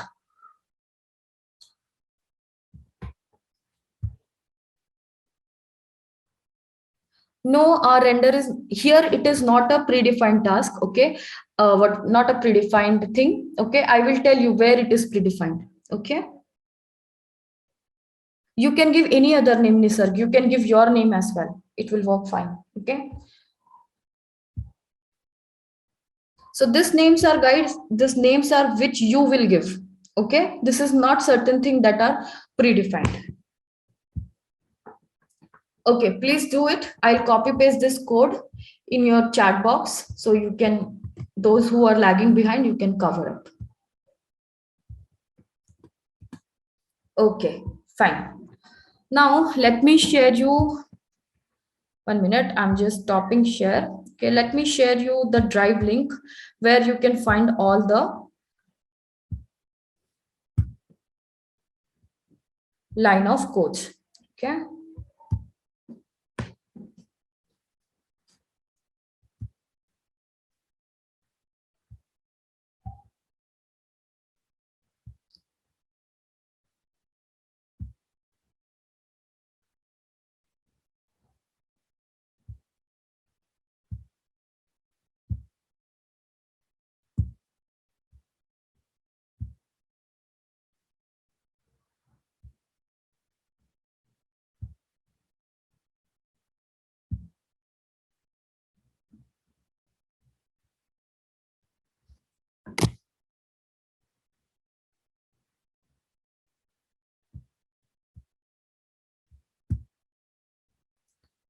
Yes, recording will be available on request basis. You need to write email to care@datamites.com. Okay, fine. So I'm sharing you the link where all the files are kept. Okay.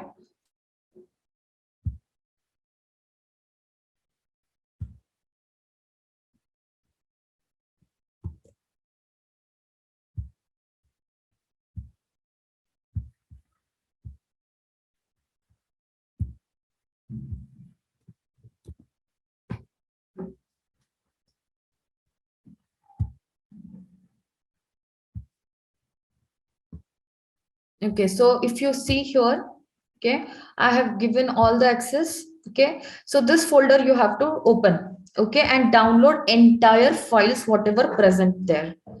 Okay, if you want to code you can, if you don't want to code you can skip the part, but yes, you need to understand what we are trying to do. Okay, so once you get this folder, open this folder again in a new PyCharm project. Okay, don't open in the same. Okay, open in a new PyCharm.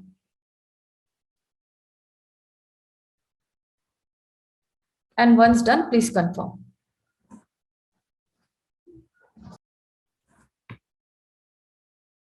Okay, fine. Okay, so first open this sales.csv. Okay.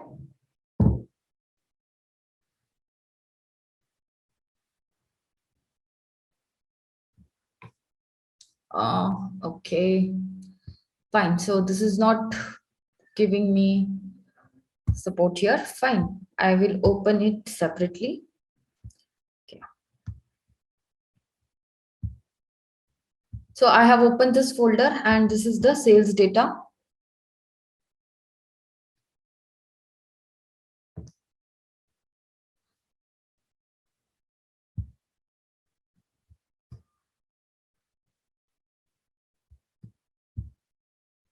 Mm, folder, entire folder which I have shared, you have to open that.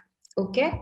So let me share. There was a one, what we can say, file I have just placed now. Okay. So separately download this file and keep it in the same folder. Okay. I have updated this file. Okay, this is the CSV file. Okay, it contains certain data. Okay, so yeah, so it contains data of something like that rate. Okay, sales in first month, sales in second month, and sales in third month. Okay, so this is the data set all about.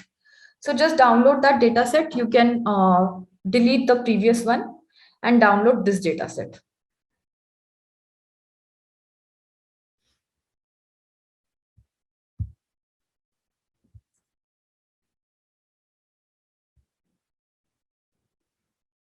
Once you do that, okay, come here and we will start working on this particular files now.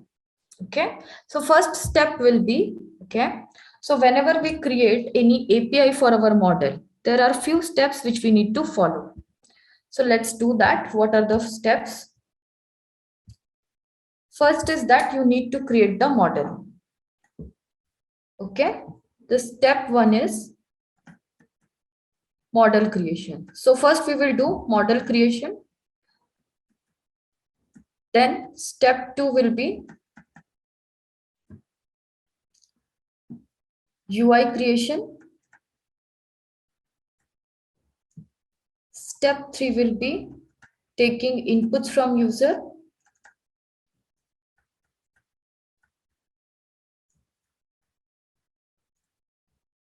And then step final four will be sending back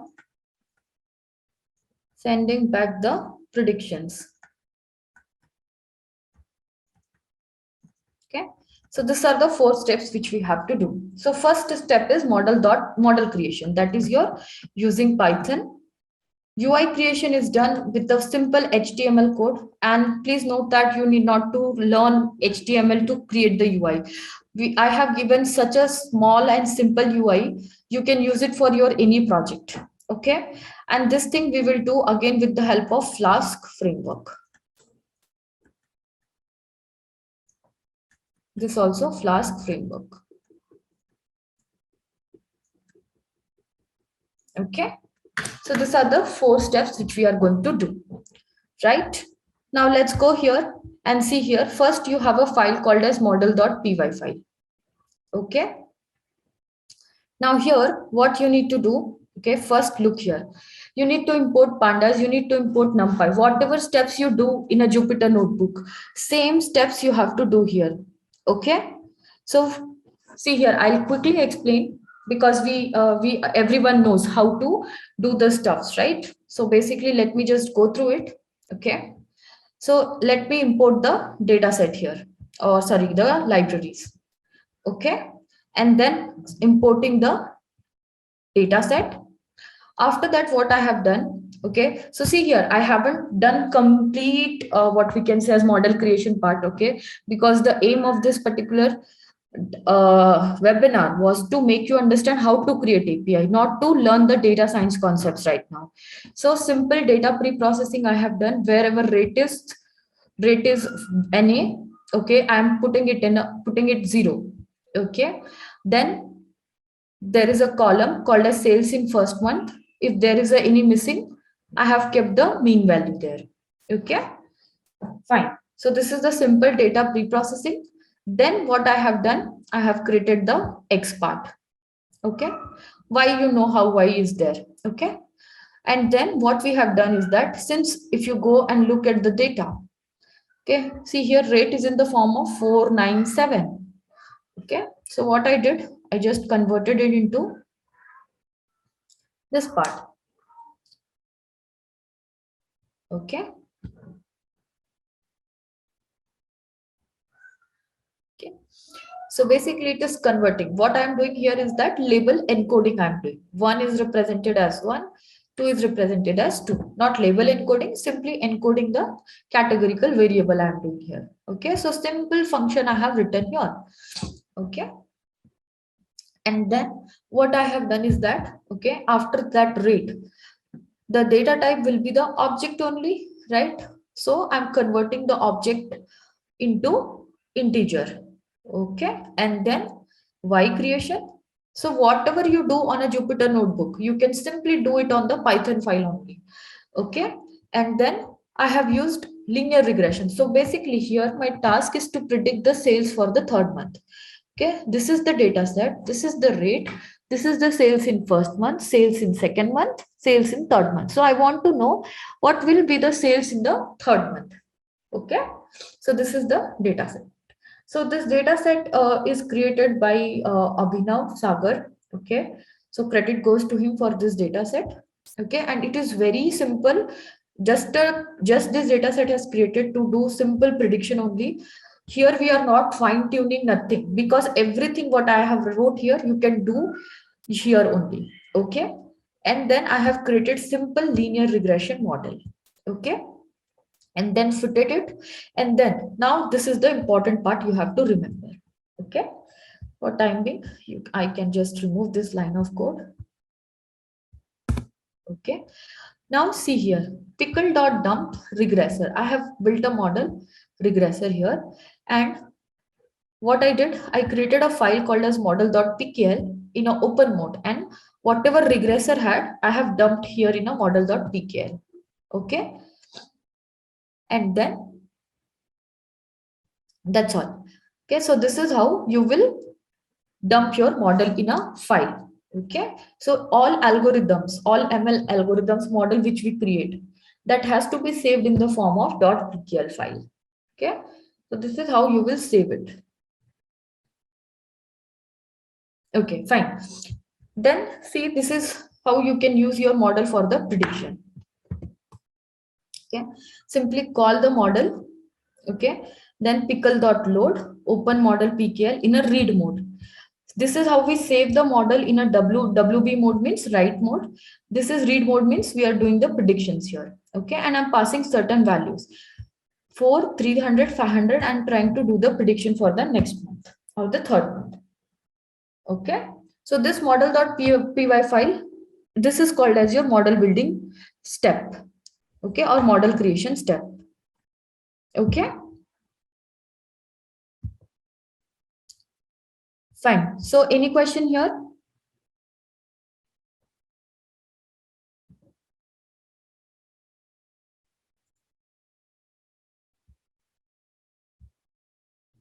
Okay.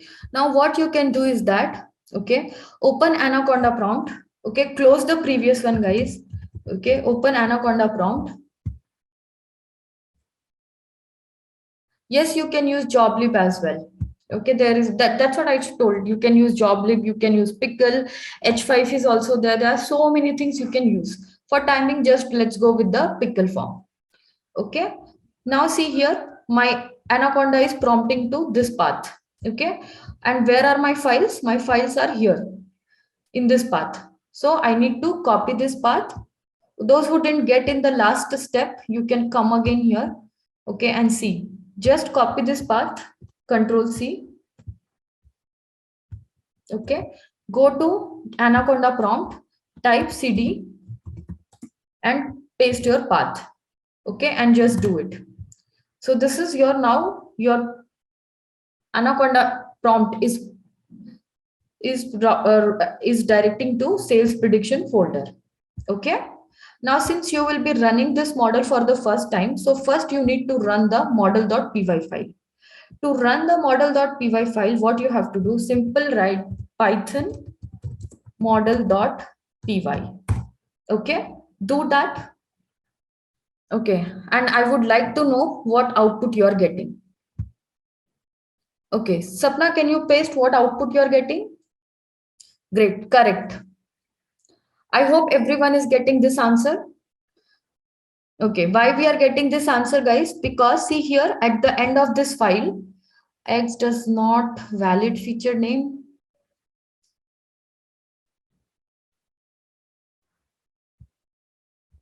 Okay, see here we are doing prediction, right? So this is the output of this line of code. Since it is written at the last, so that is why we are getting output here.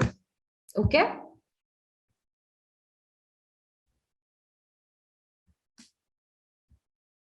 Fine. Now what has happened? You have created your model. Okay.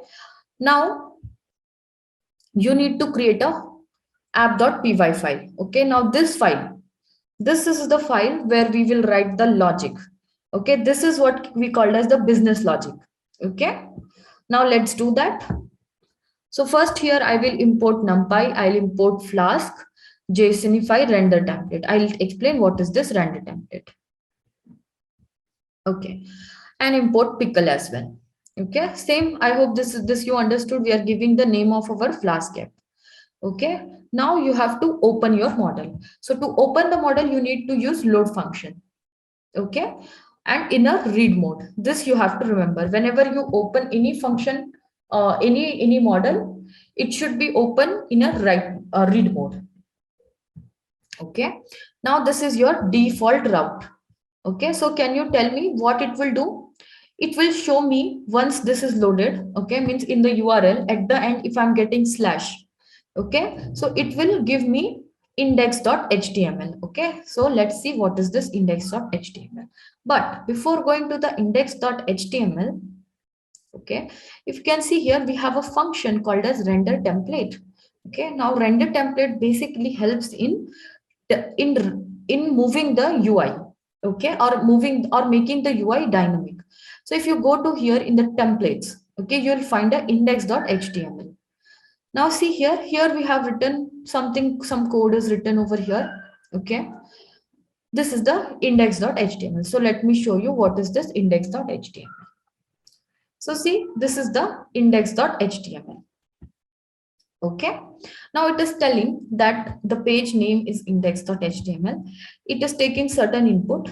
Okay, sales done first month, sales done second month, and sales for the next month we are calculating. So for that we have written this simple line of code. Okay, so your question again should be, we don't know HTML then? Yes, it's okay if you don't know HTML, fine guys, no problem. What you can do, you can use same UI for your other applications as well. Okay, but you need to know where you have to make the changes. Simply see here, you have a title. Okay, now can you go back here, and this is the title. Okay, so this particular thing will change by changing here. Okay, then Simply you did not to change all these things. Okay, these are the color settings. Okay, if you are interested in changing the color for heading button, then only you need to do it. This is the inputs. Okay, what will be the size of this? Okay, what will be the length, width, height, padding, and font size. Okay, so I would recommend you don't change all these things, not needed also. Okay, if you want to change the color, you can change it. Okay, but yes, no need. Okay. Okay. Now here you have a sales prediction. Sorry, I told this is the title here. This is the title. Okay. This thing we have seen title. This is the title and this is the heading one. Okay. Now look here. We have a class here called as login and it contains certain tags. Okay, certain tags are here. You need to just do the changes in this tags only. These tags are nothing but see here what is that. Method is equals to post. Okay, post means something we are putting from this UI. Okay, something I'm putting here, right? Not SS. It should be 222, right? So this input has to be taken from this UI and pass it to my API. Okay, so for that I need to put a method is equals to put or always. This is the common thing you have to do. So form basically means this particular form. Okay.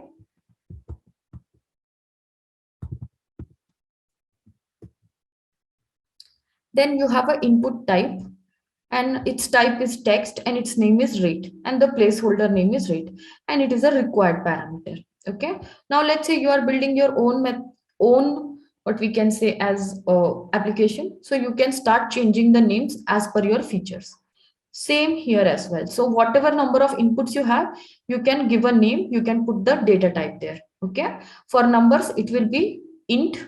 Okay, and finally button, here we are putting a button called as sales for next month. This is the button. See here when I'm putting here, it's particular what we can say as color is changing because this is a button. Okay, I'm hovering over here, right? So for that you need to call the submit type. Okay, basically what will happen if I click on this button, something should happen, action I have to do. So just the name of the button I have given here, that's all. Okay, and at the end bottom you can see this line of code. This line of code basically implies here when my API will give me output, it will give a output on this particular area. Okay, so this is the simple HTML code. So even if you don't understand HTML, that is fine. Even I don't understand HTML. Okay, but I have only the basic understanding where I have to do the changes.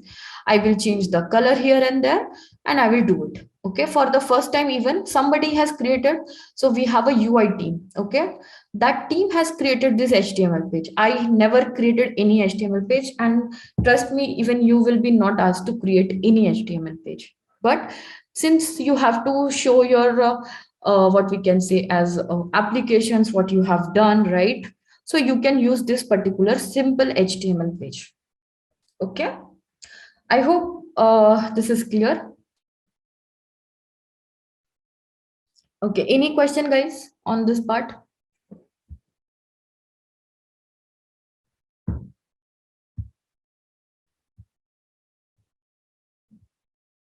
Okay.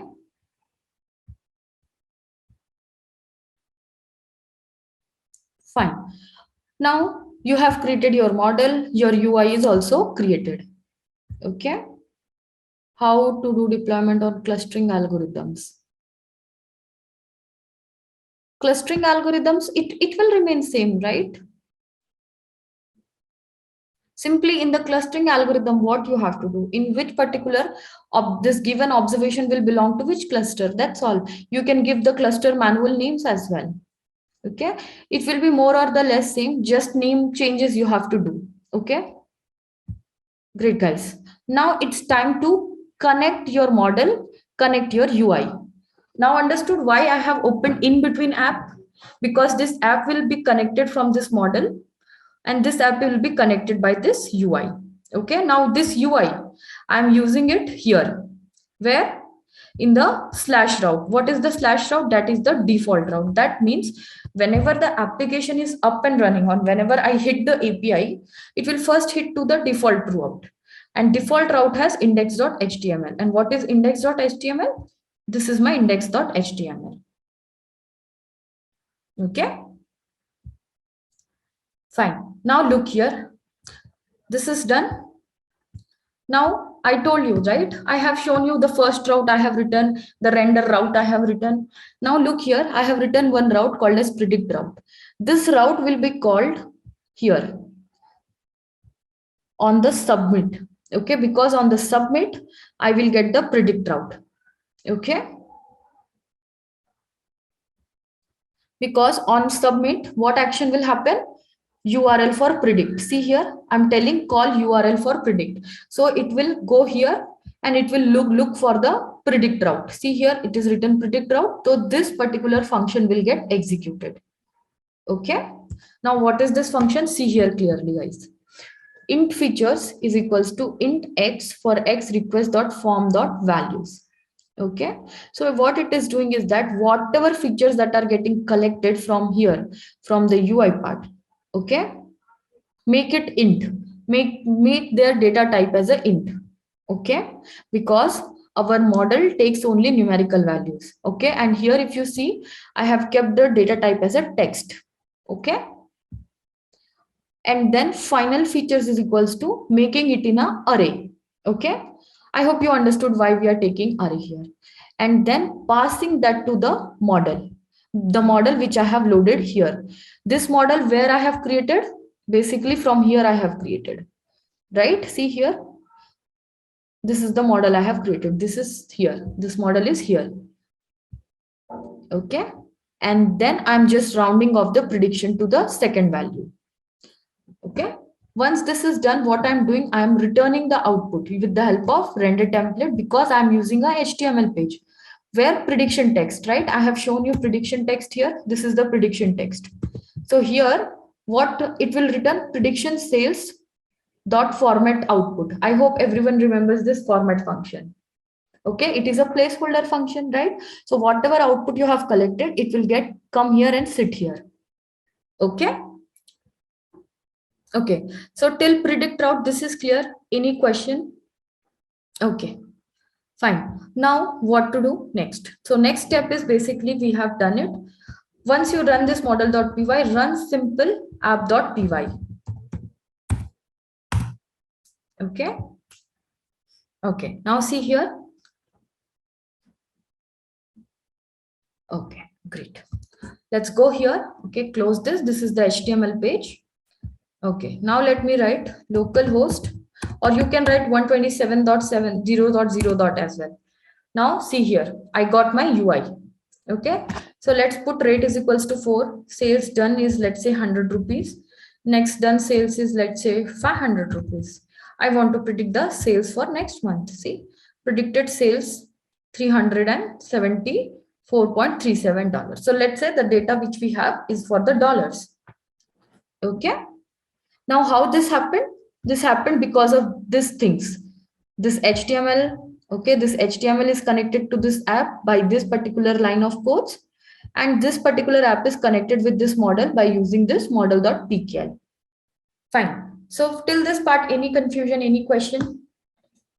If you have any question, you can just ask, or if you're running the code, please run it and let me know if you stuck somewhere. Okay, guys, so that's all for today's session. Okay. Only click on predict button on UI, the API connect to the post method of predict. Yes, correct. Okay, few question, I missed that. Model.py. See, model.py file only helped in making us model.pkl, right? It is a one-time use only, right? But how model.pkl is created? Model.pkl is created by using this file only. See here, I have written that code, right? Understood now? Okay, great. Okay, guys, so that's all for today's session. We had only run this particular deployment or this particular code in our local systems. Okay, fine. So there are multiple ways, as I told you, right? Depends upon which cloud you are using. Cloud to cloud, it varies by technology to technology. But this is the starting point for you guys, so that you can showcase your work and impress the recruiters. Okay, recruiters are looking for the people who can at least work on this basic part. Okay, and I can like tell you that once you go in a big companies, they have their separate team for the UI development, they have separate team for the deployments. Okay, so no need to worry, but yes, some basics you should know, right? So on that basis only you can coordinate with the different team members. If you go to UI team, then you should tell what inputs you need, right? So that is how you will learn it. Okay, so do it for other data sets, guys, and come back with any issues you get it. Okay, we provide support on D Tribe, we provide support from the internship team as well, right? So do it and let us know anything, any errors you are facing, we can help you out. Okay. Right. Shubhangi, Manoj, thanks a lot for this very informative session. I hope this was helpful for the participants. Like she mentioned, so if there are any questions, we can always take it offline. Thanks a lot, both of you. Okay, guys. So thank you so much for giving time. Okay, it was a long session, 2 hours and 14 minutes. Thank you so much. Hope you will do it. Okay. Yeah. Thank you, everyone. Happy weekend. Then we are ending the call. Yes. Yeah. Thanks. Thanks a lot. Thank you, everyone. Bye.